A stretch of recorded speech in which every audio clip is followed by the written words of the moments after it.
police body cam footage. New body cam video. Enjoy!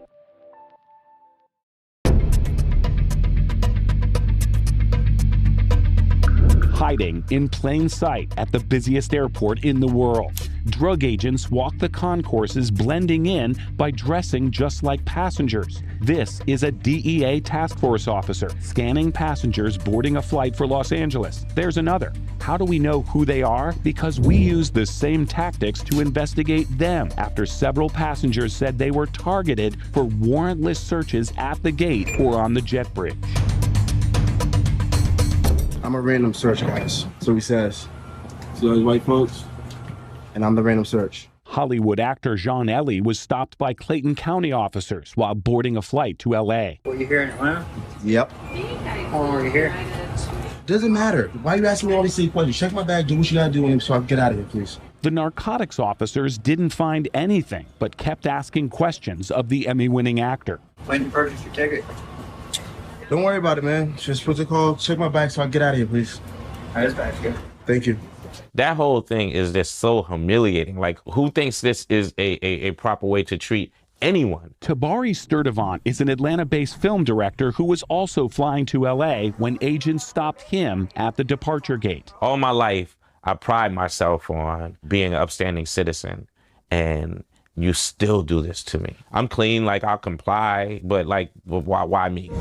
Drug agents searched Tabari's bags in the boarding area in front of other passengers, some recording on their phones. I'm thinking more about, making this plane than I'm even thinking about my rights at this point. Is that part of their strategy, you think? I think it's 100%.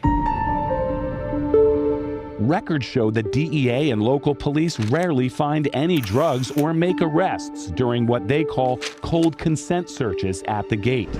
I see the finish line to get on the plane. Everybody knows that feeling of getting, right at the door or getting on the jetway when you get blindsided. I'm like, man, I got to get on this flight. And they were like, if you let us do our job, I'll make sure you get on your flight. So I'm like, do what you got to do. They didn't find anything suspicious in Tabari's bag. So what were they looking for? He just is like, are you high? Have you smoked? Do you have any drugs in this bag? Do you have any money? The DEA and other drug agents are seizing millions of dollars from departing passengers at Hartsfield-Jackson, mostly from flights to LA, even though it's completely legal to travel domestically with any amount of cash. We found dozens of cases in Atlanta's federal court, USA v. some amount of currency. That's right, in most cases, they don't arrest the passenger. They arrest their money, even when no drugs are found. The probable cause statements show that the cash is administratively forfeited as drug money if the passenger can't prove on the spot that their money is innocent. You're either going to sign a consent form saying that you're allowing us to search them, Okay. or I'm going to detain them, run my dog on it, and get a search warrant. Feel free to search the bag, sir. Are you willing to sign a consent form? Yes, I will sign a consent form. Feel free to search my bags. In this 2015 Department of Justice report, the Office of Inspector General told the DEA it should stop using a troubling technique, causing passengers to believe a voluntary search is a mandatory TSA secondary inspection. 8 years later, we found DEA agents at Atlanta's airport using similar methods. We're no different than TSA, man. People just like give us a little more hard time than they Don't worry give about TSA. it. He just approached me and he asked me for my ID. He didn't state who he was. He just asked me for ID. And I thought he was a Delta agent. He had airport credentials on. And so I gave it to him immediately. I thought this was how I was going to get on the plane or something. I don't know. The drug agents may be in plain clothes, but they're not undercover. This is Sergeant David Fikes. He and his canine Bane are still all over the Brookhaven Police Facebook page. Since Fikes was assigned to the DEA task force at the airport last year, records show he's been involved in seizing more than $1 million in cash. His police department has received a 9% cut of that money, more than $100,000, even though Brookhaven PD is nowhere near the airport. If we have the ability to walk up to, say, Officer Fikes or to any one of these agents in the airport, what would you like us to ask them? How would you feel if somebody did this to you? How would you feel?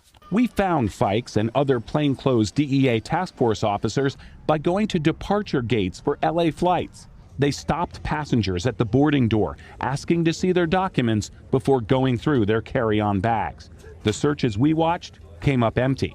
The drug agents cased 3 different gates in Concourse A, blending in with passengers while we observed from a standoff distance. But it didn't take long before the task force officers spotted our phone and camera. Once they sat down, it was time for a cold consent interview of our own. Hey there, I'm with the news. You're Sergeant Fikes, aren't you? I'm with Atlanta News First. Okay. How many innocent people do you have to search before you find what you're looking for? Sir, I've got nothing to say to you. Another officer was behind me, out of sight, over my shoulder, giving hand signals to Fikes as I asked him questions. What about Tabari Sturdivant? You remember him? No? Took everything out your bag and put it all around in front of everybody and made you look like a criminal. Like, how would you feel, Officer Fikes? Why do people have to prove themselves innocent? You got nothing to say to these people?